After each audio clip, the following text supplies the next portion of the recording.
Hey everybody, what's going on out there, man? Good to see you guys again.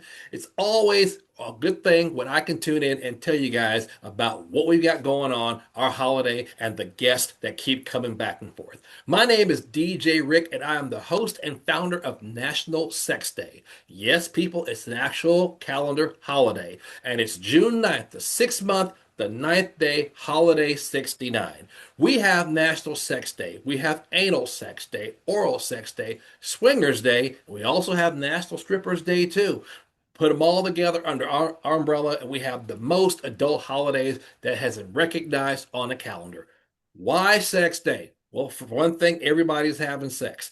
And you know what? We need to have healthy discussions about it. We talk about STD prevention, testing. We talk about sex counselors, sex coaching. We also talk to people who do whatever they do. If you're monogamous, if you are LGBTQ, if you are into the group thing, poly, swingers, doesn't matter. They're healthy discussions people can talk about. And you know what? Your sexual health leads to a better, healthy sex life. Yes, it does. Why not talk about it? Why not celebrate it? Why not podcast about it? So check us out at sexdays.org to get all the information. And if you want to podcast with us, drop us a line and let us know. I've got a great person that we're going to be talking to. And I'll tell you what, people, when I go to Exotica and other places like that where everybody's out there promoting, having a good time, just getting all kind of good things going on at these places, there's always somebody that shines a little bit better than the rest of them. This lovely person, my good friend, let me tell you something.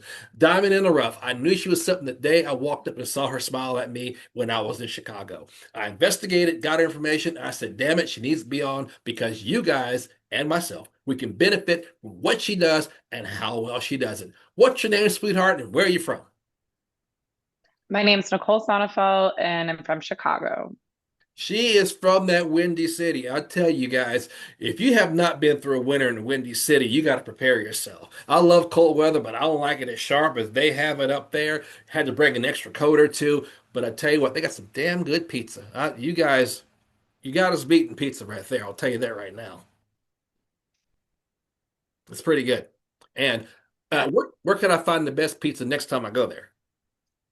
Ooh, that's it's a huge debate in the city, but as far as deep dish pizza goes, even though it's not the classic kind, Mhm. Pequod's in Lincoln Park is known for the best deep dish in the city. So Hmm. check it out when you go.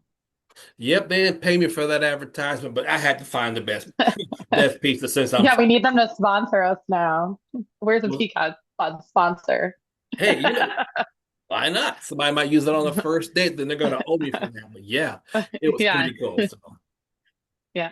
well, I'll tell you what, we were at Exotica. We've been asked to go to these places. We're making a splash with our holiday. We started in 2019. Of course, COVID hit and turned everything upside down.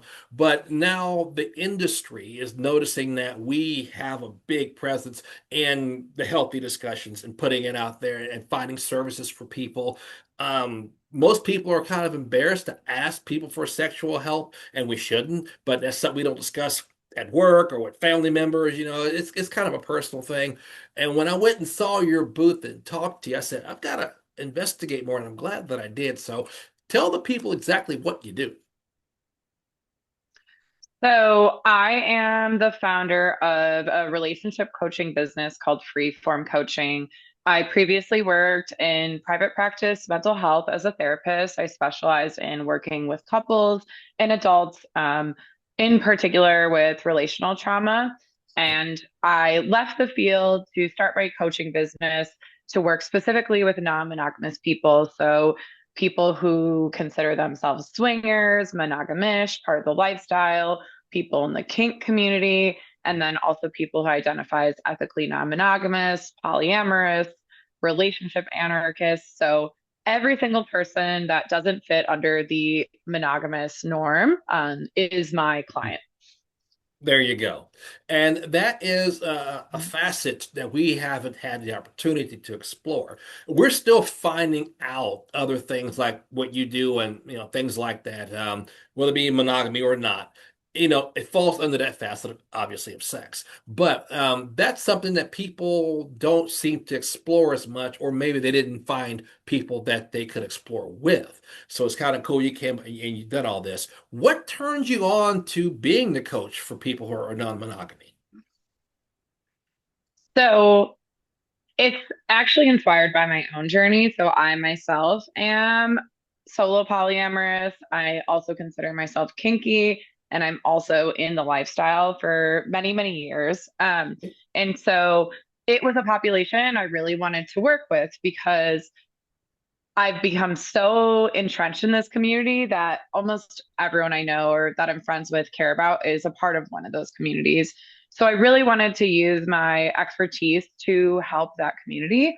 Okay. But as a therapist, we have to have really, really strict ethical boundaries. So if I had decided I wanted to be a therapist for people in this community, I would have to take a step back in um, some of the things that I would involve myself in, a lot of the ways that I really enjoyed living my life. So transitioning into a coach meant that instead of avoiding that community, I could continue to be a part of the community and even be more open about being a part of it than I was ever able to be as a therapist. So it's really about aligning my own education and clinical expertise with something that I'm truly passionate about and love talking about, which is non-monogamy, group sex, and kink, because it's just so fun.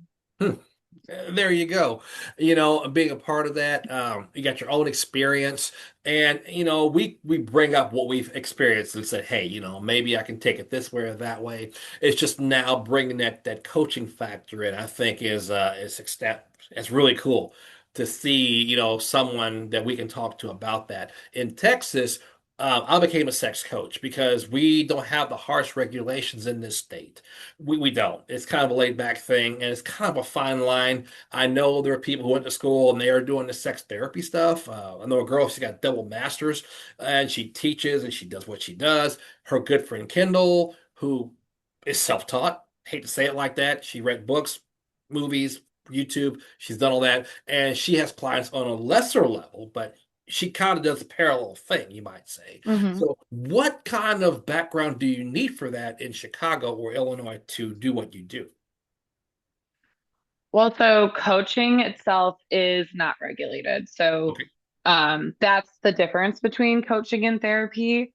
So there are people that do what I do, but there's not necessarily a um, particular set of qualifications that you need. So I think that's what's unique about Right. my coaching is that I actually do have the therapy background. I have a master's degree in counseling psychology. I'm trained in a bunch of evidence-based forms of therapy and couples therapy. So it is an extra um, part of my expertise and knowledge that I bring in that a lot of coaches don't have. Hmm. Like that. And that's the way, in a sense, it can be here in the state. Every other state's going to be a little different. Some are going to be right on spot on the dime. And I get all that too. hmm But people do need help. People have said, I want to please my mate, want to please each other, try something different. But you're not going to go to your 9 to 5 and sit at the water cooler and say, hey, guess what? Fill in the blank. My buddies and friends. Again, that's more of a personal thing. But being a man, sometimes we're prideful. We think we know it all, and we think that we can fix it. And sometimes you need the expert help, like people like yourself. If someone was to book a session with you, how would they go about it? What could they expect from you? So if you want to book a session with me, you can go to my website, freeformcoaching.com. You could also shoot me a DM on Instagram.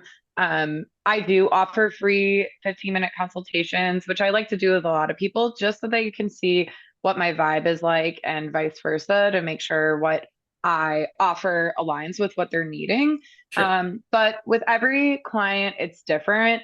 I have some people who were working specifically around what are their needs and their boundaries and how do they communicate that to people? Because a lot of people, when they come to having multiple relationships, it's hard to say, like, what am I allowed to ask this person for or not, even if we're not in a primary monogamous relationship.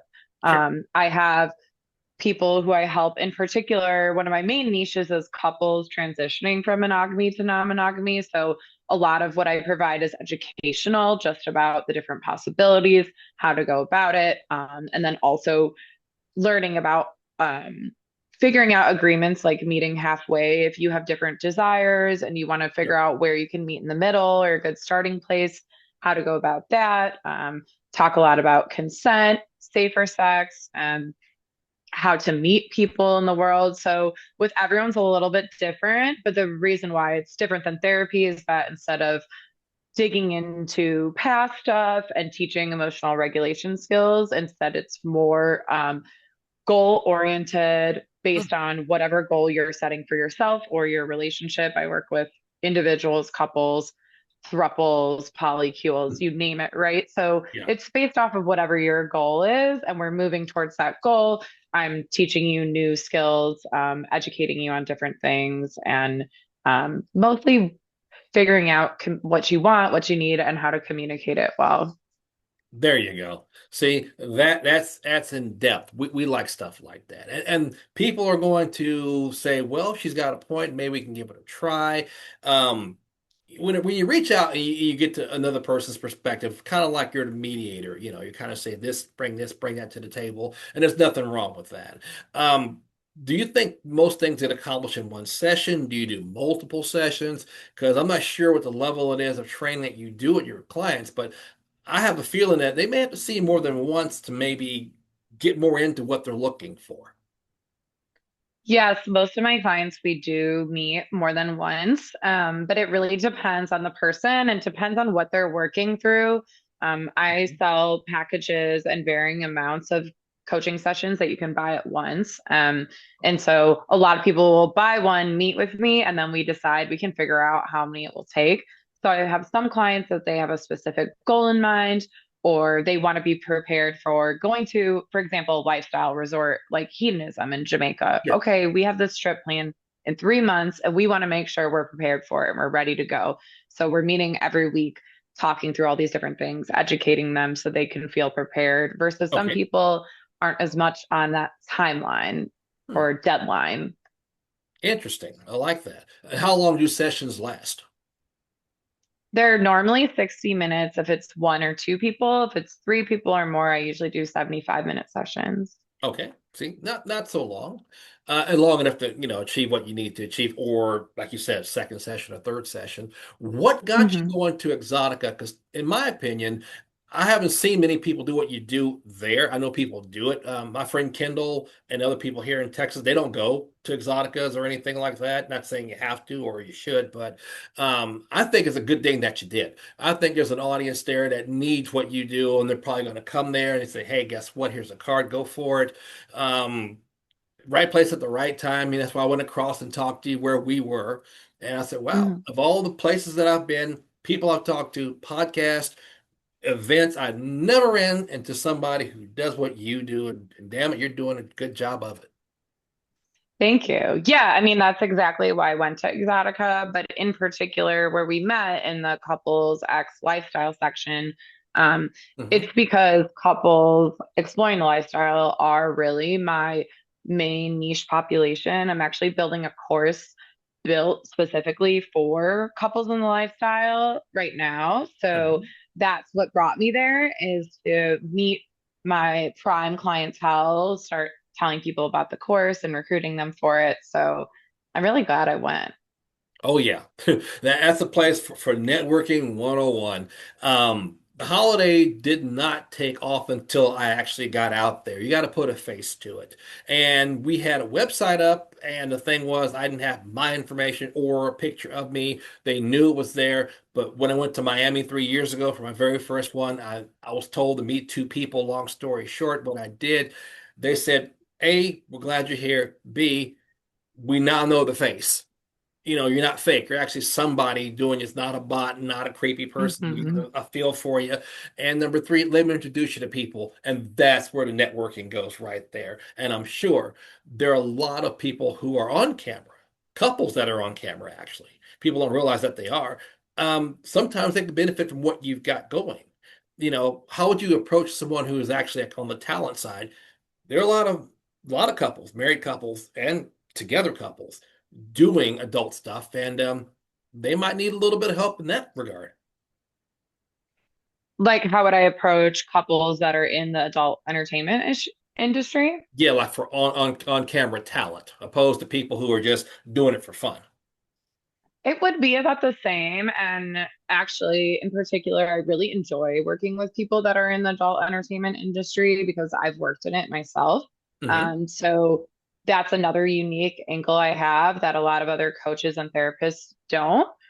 Because naturally, when you're an adult performer, there are more unique scenarios and situations, boundaries, expectations, things like that that don't come into play if you're just a quote unquote regular non-monogamous couple that's not in the industry. And so it's very, very similar, but I at least have the knowledge of what it's like and what types of situations they'll be navigating that are unique.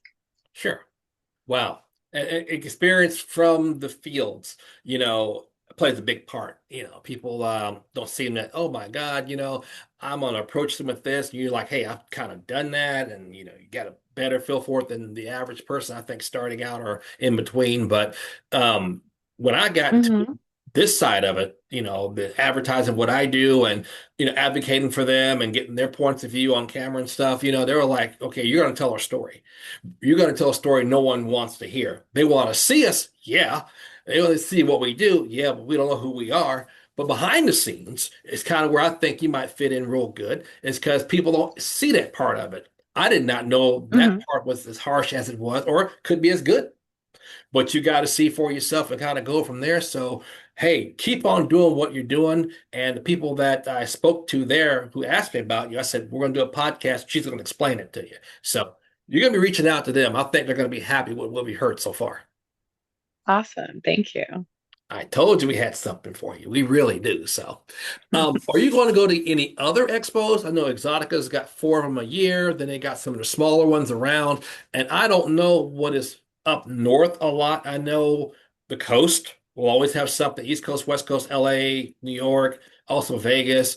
But will you attend the smaller ones? Because their audiences too are pretty, they're growing these days. And I think you could benefit from them. Yeah, I mean, I would love to hear about those other smaller expos. I'm not sure exactly which ones you're talking about, but I will be at all the Exoticas as a seminar speaker. So I'll Mhm. be at Minneapolis in the end of June. Okay. And for now, I'm planning on being at New Jersey in November and Miami in December as a seminar speaker. So I'll be there. I'm definitely going to try to go to one in New Jersey. They got a bunch of ones like for BDSM people. They got a bunch of kink Oh, fest, yeah. going on. And most of them, I say, shot in the dark, probably three to five of them that I've heard of are typically in Vegas, but Vegas is kind of built for that, and I get that. If not, it's Hmm. definitely going to be Orlando, Miami, or LA, which I hadn't made those yet. I did go to Miami, Hmm. the first one for Exotica, yes, but not one outside of that. But if I get the information, I'll forward it to you because they have so many, Definitely. small, big kind of thing. ASN and AVNs, you ought to go there also. That's where a lot of them will be this year. Cool. Okay. Hmm. Absolutely. Now, give us your website so they can find you and some social media platforms where they can check you out. Yeah, so my website is freeformcoaching.com. And then on TikTok, Instagram, Facebook, I'm at Freeform Coaching as well as Substack. I write articles on there. Is also at Freeform Coaching. And my ex is at Freeform Coach. There you go. Now, some of the things that I see myself doing later on this year. Some of their platforms, they'll say, look, you got your own podcast, but can you podcast and be with us? Because we do a lot of this stuff, right then and there on the premises, actually. But we also may need a co-host or two because people are going to podcast and broadcast. And while you're there, audience is going to grow. What I'm trying to say is if I'm looking for a co-host and you're there, we might want to put you into our press corps because when that happens, you can interview people, talk to people, put your stuff out there as long as you get them a story. And as you said, you write articles, that is a way for you to come on in and get your press credentials. Yeah. And I am a relationship coach and former therapist, so I'm great at getting stories out of people. Bingo. Hey, they need stories. They need stories that are well written, actually. Um, if you've seen the amount of cameras and people up there, people are just out there doing what they do. They allow people to come in if you buy a ticket to do that. And of course, it grows their business. But when you get into the press corps and you get the credentials with tags and stuff like that, you go backstage and front stage. And again, places where you can sit down, talk to them, get what you need, and believe me, that is going to get the people going. It's helped us a lot. It's got us a lot of steam. So I'm going to look at you as my co-host if I have to of some of these things and say, get out there with us if you don't mind. Yeah, definitely reach out. I'm down. It'll just cost you a deep dish pizza. You can eat it. I'm lactose intolerant, so I'll watch. Okay. You I'll get comment it. on your pizza if you will. You, you get me that pizza, I'll get you some Texas barbecue. How about that? Sounds like a plan. It's a good trade-off. That's the trade-off. Exactly. And come midsummer, don't come in late summer. It's too damn hot down here. I'm telling you, you'll melt. I've lived here for a while and I melt when it's over 90 degrees. So that's why I love going to Chicago and doing that. And I plan on being there next year as well. So our time's Awesome. just about up. So thank you for being who you are and what you do. I think it's great. I don't run into many people doing exactly what you do. In fact, you're the first. But again, your services are needed. Whether people are on camera or not, your services are needed. And people, make sure if you want to talk about this or find a way, you got your mate or more people, doesn't matter. We're non-judgmental. We're just trying to say this is a topic that she could probably help you with, and it's going to benefit the sex life. A healthy sex life is a happy sex life. It's a happy life. Studies have proven all that. We here at Sex Day, we Hmm. believe that. We do. And we want you guys to get out there and have the best of whatever you choose to do. So celebrate with us on June 9th. It's coming up real soon. The sixth month, the ninth day holiday 69. Again, we've got Anal Sex Day, Oral Sex Day, Swingers Day, which, believe it or not, that is July 20th. If you're not doing anything in Chicago up there, my dear, we have ourselves a online seminar. We're going to be talking and just pushing it out there and getting people to just get online and celebrate it till it becomes the thing. What I mean by that is the end game. Awesome. The end game is to have it just like Exotica, where people can come and get together at a building somewhere and just celebrate what we all love, and that is sex. So if you're down, we're down. Awesome. You're awesome. Thank you for doing what you do. People, check us out. Sexdays.org. That's where we are online. We're on Twitter at sexdays.org, or actually sexdays.org. We're on Blue Sky. We're also on FetLife under National Sex Day. Find us, podcast with us, promote us as we will promote you. Let's all get together and have what we all call the greatest sex ever. And you know what? We will do that as long as we can have good, healthy discussions. I'm DJ Rick. I will see you guys next time, and just keep watching, keep promoting.